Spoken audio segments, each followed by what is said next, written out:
Hello, എല്ലാവർക്കും വീഡിയോയിലേക്ക് സ്വാഗതം. ഇന്ന് ഞാൻ ഈ വീഡിയോയിൽ എങ്ങനെ ഒക്കുപേഷണൽ തെറാപ്പി വീട്ടിൽ പ്ലാൻ ചെയ്യാം എന്നതിനെക്കുറിച്ചാണ് ഷെയർ ചെയ്യുന്നത്. ഇത് കംപ്ലീറ്റ്ലി ബേസിക് ലെവൽ തൊട്ടുള്ള ആക്ടിവിറ്റീസാണ്.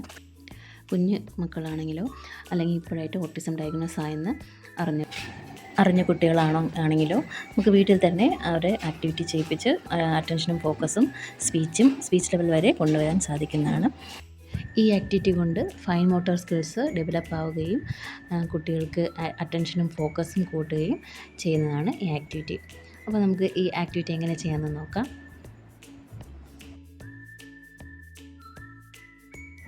ആദ്യം ഒരു വൈറ്റ് ഷീറ്റോ അല്ലെങ്കിൽ വൈറ്റ് പേപ്പറോ എടുക്കുക. ഇതുപോലെ ഡബിൾ ലൈന് ഓപ്പണായിട്ടുള്ള ലൈന് വരയ്ക്കുക. എന്നിട്ട് കുഞ്ഞുങ്ങളെ കൊണ്ട് എന്തെങ്കിലും കടലയോ അല്ലെങ്കിൽ ബീഡ്സോ, കൊച്ചു ബീഡ്സോ അല്ലെങ്കിൽ ചെറിയ മുത്തുക്കളായാലും മതി. ഞാനിപ്പോൾ കടലയാണ് യൂസ് ചെയ്തിട്ടുള്ളത്. അപ്പോൾ ആ 2 ലൈനിൻ്റെ ഇടയ്ക്ക് വെക്കാനായിട്ട് കുഞ്ഞുങ്ങളെ കൊണ്ട് പറഞ്ഞ് വയ്പ്പിക്കുക. ഇടയ്ക്കെന്നുള്ളൊരു കോൺസെപ്റ്റ് കുഞ്ഞുങ്ങൾ പഠിക്കുന്നതാണ്. അപ്പോൾ ഇതിങ്ങനെ പറഞ്ഞുകൊണ്ട് കുഞ്ഞുങ്ങൾ ആദ്യം എടുത്ത് വെക്കാൻ മടി കാണിക്കും. പക്ഷേ നമ്മൾ കൈ പിടിച്ച് തന്നെ വയ്ക്കാൻ ശ്രമിക്കുക. പിന്നെ ഇത് ചെയ്ത് കഴിഞ്ഞ് നല്ല പ്രാക്ടീസ് ആയി കഴിഞ്ഞ് സിംഗിൾ ലൈനിലോട്ട് മാറുക. അതുപോലെ സിംഗിൾ ലൈനിൽ അപ്പോൾ കുറച്ചുകൂടെ അറ്റൻഷനും ഫോക്കസും ആ സിംഗിൾ ലൈനിൽ ചെയ്യുന്നതോടെ കൂടുന്നതാണ്. അത് കഴിഞ്ഞ് ഇതുപോലെ ക്ലോസ്ഡ് ആയിട്ടുള്ള ഫിഗറിൽ ചെയ്യിപ്പിക്കുക. ഇതുപോലെ സ്ക്വയറോ റെക്റ്റാങ്കിളോ അങ്ങനെയൊക്കെ വരച്ച് കൊടുത്തിട്ട് ഇങ്ങനെ ചെയ്യിപ്പിക്കുക.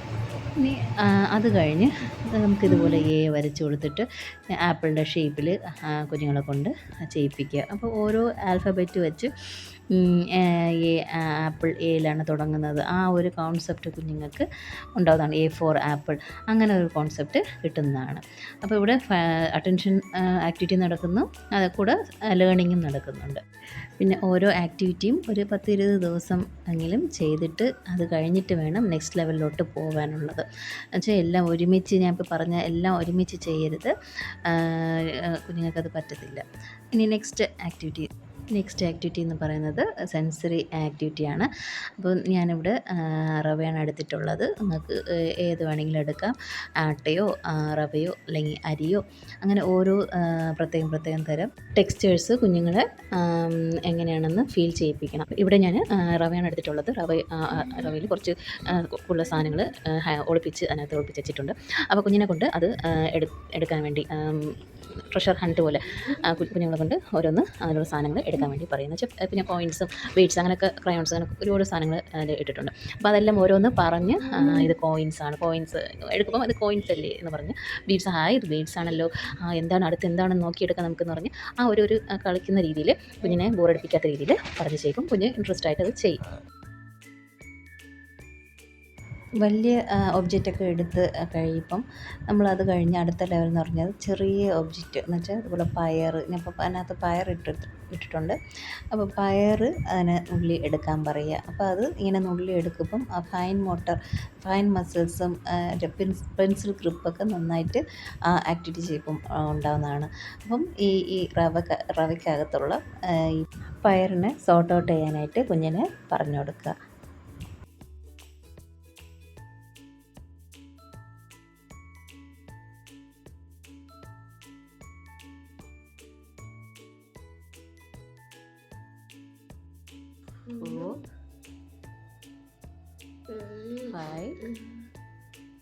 അതിപ്പോൾ മടിയായിട്ട് എടുക്കാതെ കൊണ്ട് ഞാനൊരു കൗണ്ട് ചെയ്യിപ്പിച്ചിട്ടാണ് എടുപ്പിക്കുന്നത്. 10 പയർ എടുക്കണം എന്ന് പറഞ്ഞ് കൗണ്ട് ചെയ്യിപ്പിച്ചാണ് എടുത്തത്. അപ്പോൾ അത് ചെറിയ ഒബ്ജക്റ്റ് ആയതുകൊണ്ട് അത് അത്രയും ഫോക്കസ് കൂടും. 8, 9, 10. അടുത്ത സെൻസറി പിന്നെ പറഞ്ഞ് അരിയിൽ വെച്ചാണ്.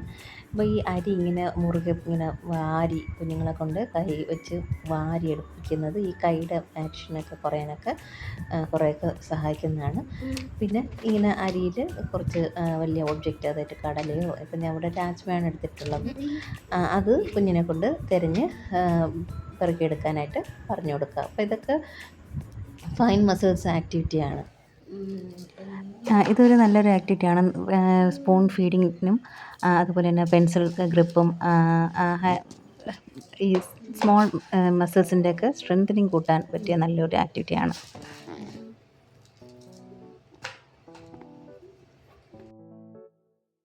അടുത്തത് ബീഡ്സ് ആക്ടിവിറ്റിയാണ്. ബീഡ്സ് കോർക്കുന്ന ആക്ടിവിറ്റിയാണ്. ഇത് നല്ലൊരു ഐ ഹാൻഡ് കോർഡിനേഷൻ ഇമ്പ്രൂവ് ചെയ്യുന്ന ആക്ടിവിറ്റിയാണ്. നമ്മൾ വേണമെങ്കിൽ ഓരോ കളർ എടുത്ത് പറഞ്ഞ് ഈ ആക്ടിവിറ്റി ചെയ്യിപ്പിക്കാം.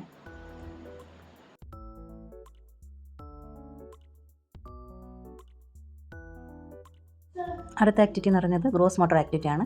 അത് കുഞ്ഞ് ക്രോൾ ചെയ്ത് ഒരു ഒബ്ജക്റ്റ് എടുത്ത് ക്രോൾ ചെയ്ത് വേറെ ഒരു സ്ഥലത്തോട്ട് കൊണ്ടുപോകുന്നതാണ് ഈ ആക്ടിവിറ്റി എന്ന് പറയുന്നത്. ക്രോൾ ചെയ്യുമ്പോൾ കുഞ്ഞുങ്ങൾക്ക് കൈക്കും കാലിനും നല്ലൊരു സ്ട്രെങ്തൻ കിട്ടുന്നതാണ്. അതുപോലെ തന്നെ ഇത് ഒരു മിഡ് ലൈൻ ക്രോസിംഗ് ആയിട്ടുള്ള ആക്ടിവിറ്റിയാണ്. അപ്പോൾ ഇന്നത്തെ ആക്ടിവിറ്റി എങ്ങനെ ഉണ്ടായിരുന്നെന്ന് കമൻറ്റ് ചെയ്യുക. നിങ്ങൾക്ക് എല്ലാവർക്കും ഇഷ്ടപ്പെട്ട് കാണുമെന്ന് വിചാരിക്കുന്നു. ഇനിയും നല്ല നല്ല ആക്ടിവിറ്റീസുമായി അടുത്ത വീഡിയോയിൽ കാണാം. അപ്പോൾ നിങ്ങളുടെ സപ്പോർട്ടും പ്രതീക്ഷിക്കുന്നു. എല്ലാവരും സബ്സ്ക്രൈബ് ചെയ്യുക, സപ്പോർട്ട് ചെയ്യുക, ഷെയർ ചെയ്യുക.